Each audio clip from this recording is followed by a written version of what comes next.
A number of senior American officials descended on Europe this week at the Munich Security Conference to lay out what Washington thinks is the way to end the Russia-Ukraine war. General Keith Kellogg is the envoy that Trump has announced to try and find a way to end this war. He's talking with the Europeans, trying to come up with some kind of a unified plan that everybody can get behind. He's talking to Ukrainian officials. But what we're seeing so far are some alarming signals. As I said in yesterday's show, and I invite you to go back and look at it, a lot in Europe were upset about the Vice President J.D. Vance's speech, which has kind of exposed cracks between U.S. and the Europeans, how they view things even.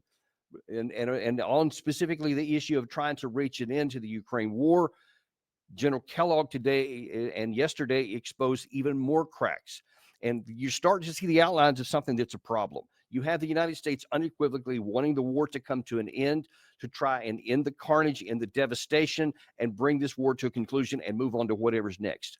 Unfortunately, there are more and more signs that European leaders are still not coming to grips with combat realities as they are on the ground and are still seeking unattainable outcomes. And if we go down this road far enough, we will run the risk that this war will not only not end anytime soon, but could expand into a Russia-European war. And that would be catastrophic and possibly cataclysmic for all of mankind. Now, first of all, I want to show you what General Kellogg said at a roundtable discussion yesterday, where he was talking basically about the general outlines of what he foresees and who he even sees sitting at the table. Can you assure this audience that Ukrainians will be at the table and Europeans will be at the table? The answer to that last question, just as you framed it, the answer is no. The answer to the earlier part of that question is yes. Of course the Ukrainians are going to be at the table. I mean, who would be foolish to say they wouldn't? But when you say at the table, you have to define it. One of the things I'm driving towards is we've had a good, remember this war has been going on now, we're heading into the third year. One of the things we haven't really gotten to are specifics. What does it really look like? And we talk a lot about it, and I will criticize, and I know I'm being very, very, political when I say this. But President Trump inherited this war right now, but our philosophy is not to continue this war to the death of every last Ukrainian.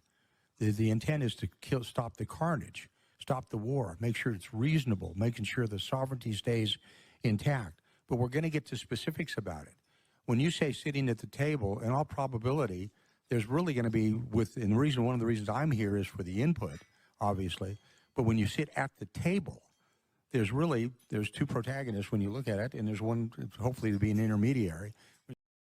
Now, the Europeans weren't taken too kindly to that. In fact, the moderator pressed him a little harder on what he meant about what do you mean by intermediary, because she's saying if there's only two protagonists, that's going to mean the United States and Russia, possibly even with Ukraine, which she said, well, of course, they'll be there. I'm not sure that is self-evident, of course, because it's not clear that they are going to be there in any meaningful way. But it was pretty clear who wasn't going to be at that table, and the moderator picked right up on that. You're very clear on Ukrainians being at the table, but just so that I understand, your no was when I was talking about the Europeans. So the Europeans who have provided as much or more support than the Americans in this process, you don't think should be at the table directly. You think it should be two protagonists. I said I'm a school of realism. I think that's not going to happen. But I said that's one of the reasons I'm here talking to people.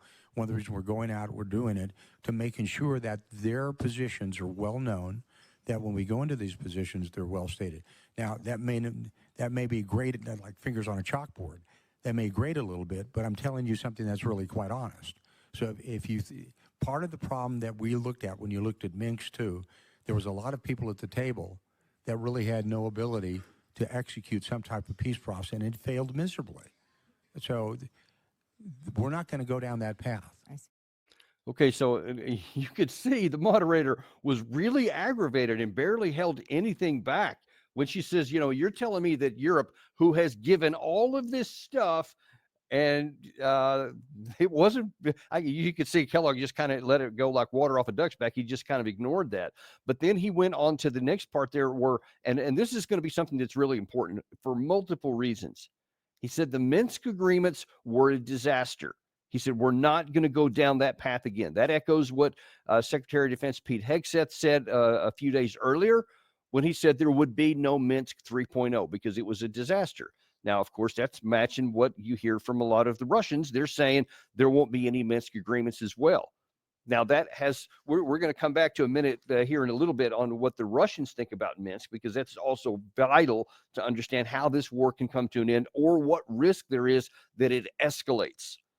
But let's look at the Minsk from the European perspective. So we know that Angela Merkel, former Chancellor of Germany, and Hollande, former leader of France, were part of that negotiation. There were four parties. There was France, Germany, Russia, and Ukraine that were part of the Minsk agreements. And as we've talked about many times, the Ukraine side never implemented the most important from the Russian side of what the Minsk agreements were supposed to do, which was to change their constitution to give limited autonomy to Luhansk and Donetsk and protections for the ethnic Russians living inside of Ukraine. And from the Russians, that was the non-negotiable, and it never materialized. So therefore, that they never fully followed their requirements under the Minsk either. And bottom line is it was never fully accomplished by either side. Ergo, the war never came to an end. That was in 2015, and it continued to just fester along until 2022 when we know what happened after that. And so now that you have the United States saying, we're not going to go down that path again. But some of the things that Kellogg says there, I think were, again, like he used the analogy, fingernails on a chalkboard, because he says there was no mechanisms in place to keep it. So I think his target there was not the Russians, but the Europeans, because it's now been public knowledge, admitted by Angela Merkel especially, and also Holland actually, to that, for that matter, that they never intended for those things to be accomplished. They just wanted it to buy time for the Ukraine side.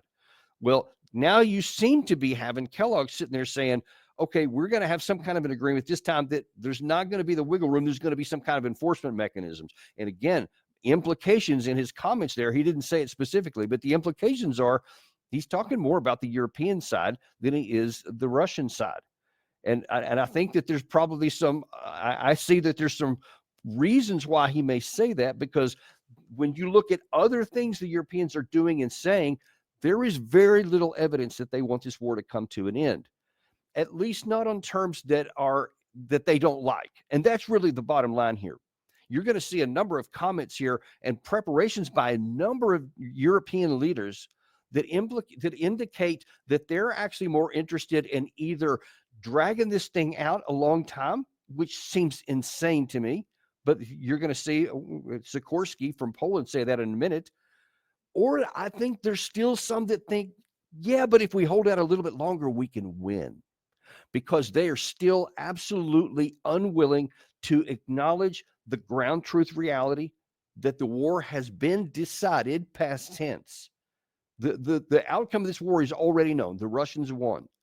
The Ukraine side lost, and everything that NATO did for all these 3 years failed. Listen, folks, I know that for a lot of American viewers, that's fingernails on a chalkboard, but it's real. It's the truth.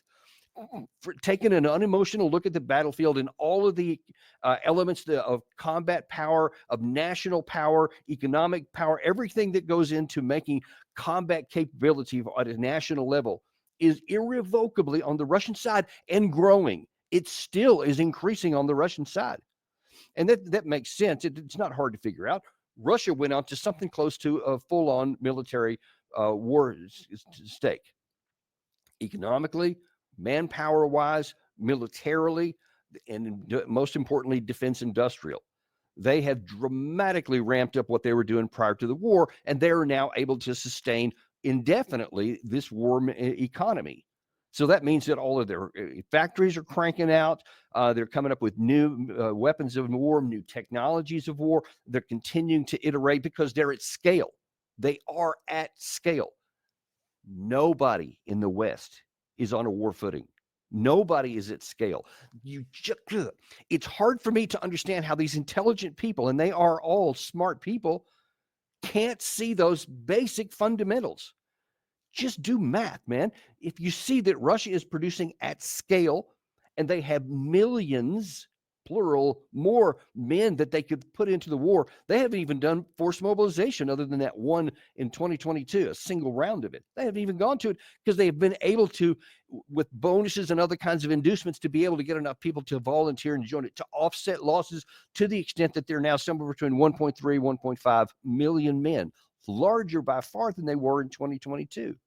Every way you want to look at it, the Russians are going big, and nobody in the European side is, because the European economies, I mean, let's look at Germany. Germany's probably in the midst of a recession now. There's probably a little bit more economic data, but at the best, they're flat.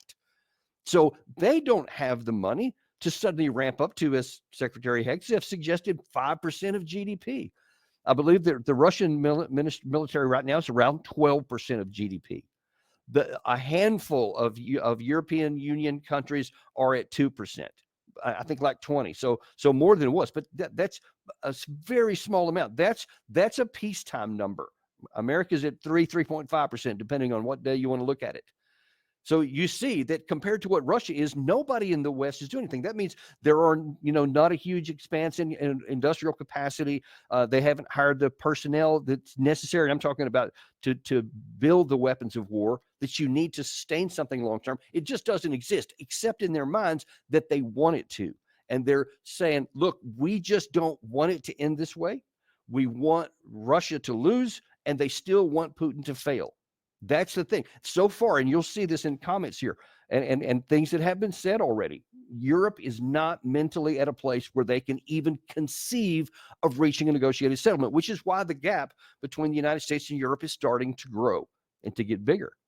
Now, the question is, I know some in the United States will say, well, that's a bad thing. We need to bring the alliance back together. Well, that's fine as long as bringing the alliance back together gets an outcome that's beneficial to our country and not one that's antithetical to our country. And that's what would happen right now if we close the gap to come to the European side, because where they're going, folks, it ain't about ending the war. It's not about trying to end the conflict so that we can bring peace and the absence of war even. I won't even go so far as to say peace, because nobody in the European Union can say that right now. But what you really have instead is more comments about war. This is the British MP a couple of days ago. MP Jenkins, I think his name was, says, hey, well, on the floor of the House of Commons, said, hey, we have to be ready to go to war with Russia. You have Sweden and Finland warning their residents, get ready for war with Russia. The situation is serious. German foreign minister, defense minister rather, Pistorius says, hey, German troops have to be fit for war if Putin attacks. He says, everything you want to look at, they continue to say, get ready for war, because that's where this is going. And it's across the board here. And I'm actually going to show you another comment from a different roundtable that Kellogg was at yesterday. And in this scene I'm about to show you here, you had General Kellogg was asked what he was going to do, and some of the terms he was going to have. And so the moderator turns over to Foreign Minister of Poland, Sikorski, to ask his views on it. See if you see any difference between what I showed you already that Kellogg said and what Brother Sikorski has to say. Get the response from the Polish foreign minister. We heard this morning the NATO Secretary General basically say to Europe, stop complaining, make a plan. We understand that there will be a summit on Monday. Perhaps you can confirm that. What leverage do you have to get back in the game? What's your plan? Well, to convince President Putin to become more reasonable, we have to convince him that the price that he would have to pay would be unacceptable. This is a classic colonial war. They usually take a decade.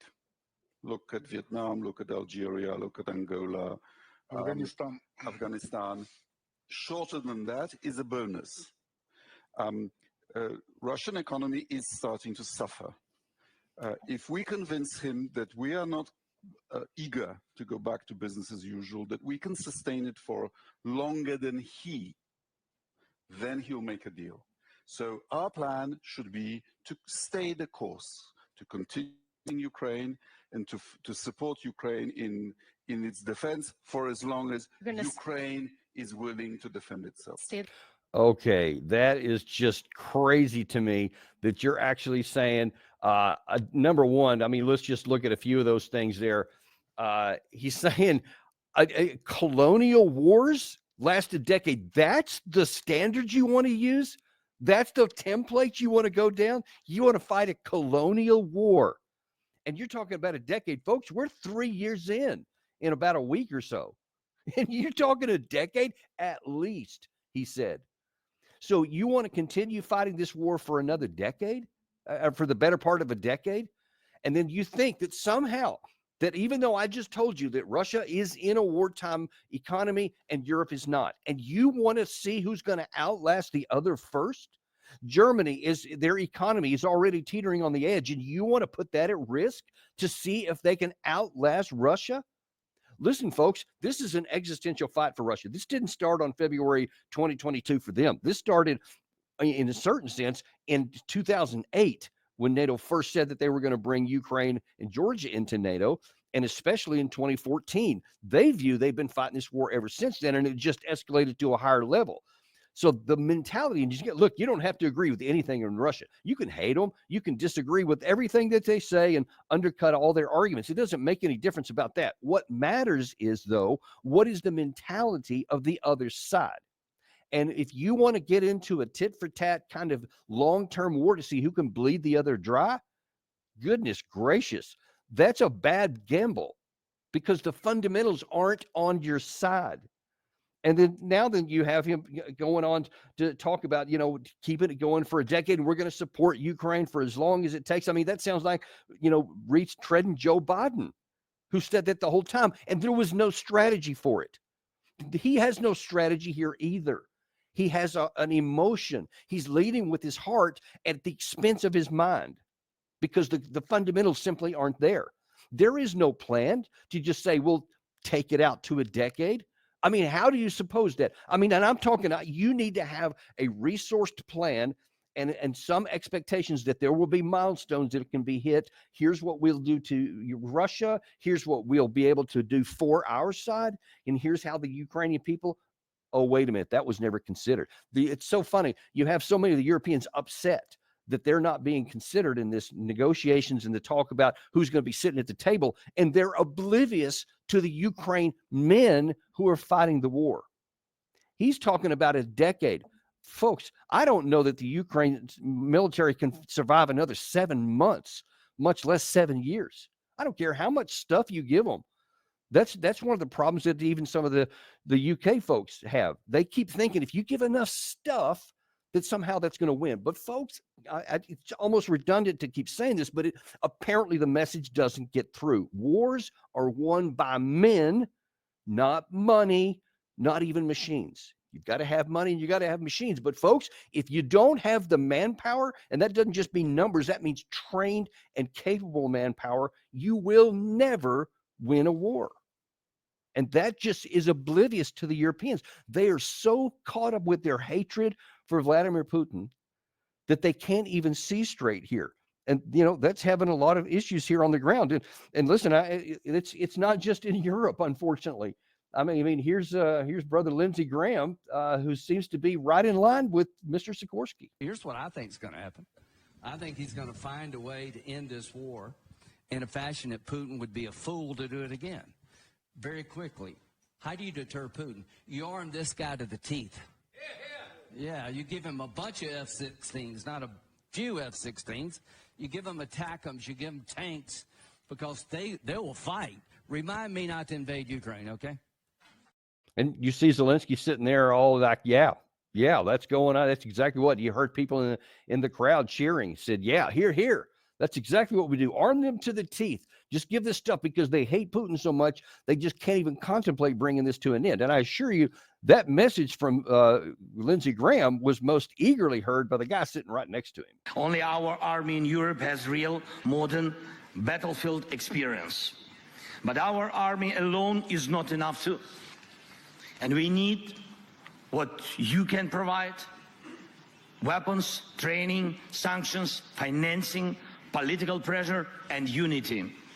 3 years of full-scale war have proven that we already have the foundation for a united European military force. And now, as we fight this war and lay the groundwork for peace and security, we must build the armed forces of Europe so that Europe's future depends only on Europeans, and decisions about Europe are made in Europe. And you could see there that all those applause. And by the way, when he finished that speech, there was a literal 30-second standing ovation. They were going crazy. It looked like a rock star. And what do you think, folks? What do you think the other side of this negotiations is going to be thinking about this stuff when they see these comments that UK says, let's prepare for war with Russia? When you see Sweden and Finland, let's prepare for war with Russia. When they hear the foreign minister of Poland saying, let's get ready for another 7 years and to continue to support Ukraine in their war against Russia. What kind of a deal do you think they're going to be willing to have to say, you know what, let's have a negotiated settlement that's beneficial to Kiev, that makes Brussels happy, that makes London, Paris, Berlin, makes all those guys happy? If they're in the military advance, if they're in the superior position, what person on the planet in any age of mankind is going to make a deal, is going to agree to something to their disadvantage when they have the power to impose an outcome on the other side? Nobody. And listen, you even have Zelensky himself about 10 or so days ago said, listen, the Russia is increasing their army by another 100,000, preparing for continued war. Folks, Russia is not preparing for a negotiated settlement. In fact, it looks to me like they're expecting it to lose. They're expecting the negotiations to fail. You have Peskov, talking. This is from today. You have, I'll mention the Minsk III issue and that they don't want to get into it. Here's the mentality of the Russian side. And again, let me reinforce, I don't care if you hate Russia, you must understand their mentality and where they're coming from and what the power capabilities they have if you think you want to have some kind of a negotiated settlement and have any chance of getting something on your side. And so Peskov was interviewed by a Russian journalist today, and he said during the conversation, the journalist reminded Peskov that Moscow had repeatedly faced deception from Western politicians, in particular false promises within the framework of the same Minsk agreements or about NATO non-expansion to the east. And then Peskov went on to say that Moscow had gained the necessary experience and will take into account the previous deception from the West when forming their positions. Now, I just showed you that Zelensky himself has revealed that Russia is building up the capacity of its armed forces, not just what's on the line here, but and depending on which European and Ukrainian figure you want to look at, apparently the number is higher, between 200,000 and 300,000 Russian forces. This 100,000 apparently is yet a new formation on top of what's on the line of contact already. You had Sergei Ryabkov, the deputy foreign minister, recently say that the United States, that he understood that the United States and Putin's outcomes in this need to be met in their totality. He's saying everything from the June 14 position that Putin laid out last year, which is the four administrative boundaries of the four areas where they annexed in 2022, no NATO, neutrality status, and the denazification, the demilitarization of Ukraine. That part gets missed by too many people. The Russians are saying part of their objectives is the demilitarization of Ukraine.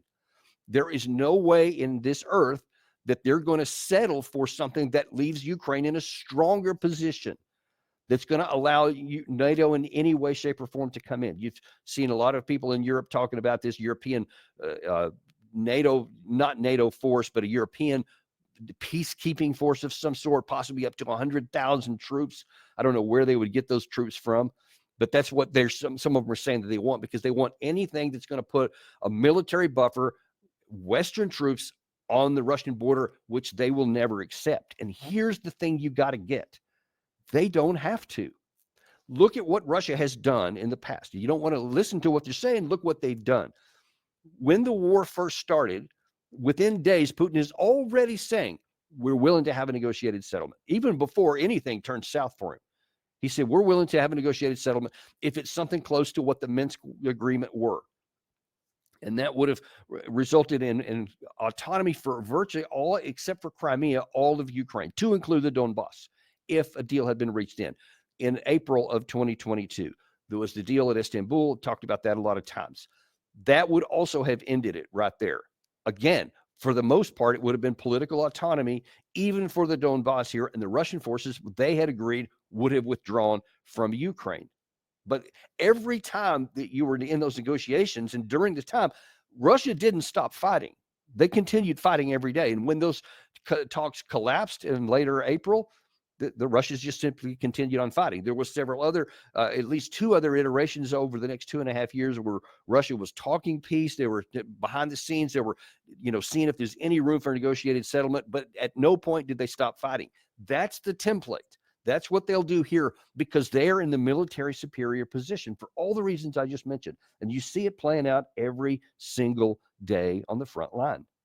So if the West does not agree to their terms, and you saw Ryabkov sitting there saying all the terms of June 14th of last summer have to be accomplished. And right now, the West is not going to contemplate any of them. They're still wanting to say, Russia has to give on this area or that area.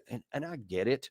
I understand why you'd want that. And understand it makes sense to try and get it. But the problem is we don't have the leverage on our side. Russia has the capacity to do whatever they want on the battlefield, and they're clearly willing to pay a price for it. And Sikorsky is right to a certain extent that it won't be cost-free for Russia. It will be very expensive for Russia in manpower, economic diversion from stuff that's going to be useful and beneficial to their country. But they have calculated it is an existential fight. And when they hear NATO talking about we're getting ready for war with Russia, that we want to expand our armies, that we're going to go up to 2, 3, 4, possibly 5% of GDP to get ready to fight Russia, what do you think they're going to do? The same thing that they have been doing for the last 3 years. They're going to continue to expand their military, and they're going to continue to regard the West as an enemy, not even an opponent, but an enemy. And that they're going to get ready to. And that's why you have this cascading things of the potential for self-fulfilling prophecy. You keep calling Russia the enemy. They keep calling you the enemy. Both sides keep building up their militaries. Folks, at some point, it's going to get used. Human history is any guide, thousands of years of disastrous decisions by politicians that are leading with their heart and not with their intellect. And eventually you get into a war. We need to avoid that at all costs. It is in America's vital national interest now, not even interest, but vital national interest to get this off the table as soon as possible. Right now, even if all of the terms come out in the Western view as being what Putin wants, I keep hearing that by a lot of commentators. They say, so you're basically just going to, John Bolton is a great example. He said, Trump is surrendered before he even gets to the negotiation by giving Putin what he's asked for. No, he's not given anything. And I think Secretary Hegseth addressed this very well when he said, we're acknowledging reality. We're not giving anything to anyone. We're saying these are the combat realities here.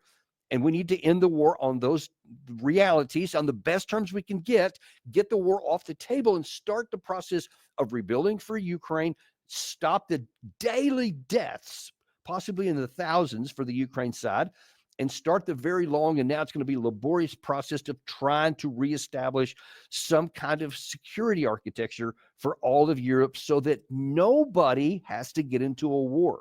Let me just tell you categorically, as of this point on Sunday, there is every prospect that we can bring this war to an ugly conclusion that nobody in the West will like and many will outright hate, but that we can bring it to an end. We can end the killing and we can end the risk of sliding into a war with Russia. No one in the West has to die. And after a while, the anger will be dissipated and it'll get off and that'll be fine. We'll go on with that. But then everybody will get back to life and we'll get back to living and no one has to die. That's what is on the table. That's what we can do. The question is going to be, are we going to do it? Are we going to do what makes sense, what's rational? Or are we going to continue to lead with our hearts and with our anger and possibly get us drawn into a war? That's what remains to be seen. And I pray to God that we make the right decision for all of our sakes. Thank you very much. Appreciate you guys watching us today. We will see you on the next episode of Daniel Davis Deep Dive.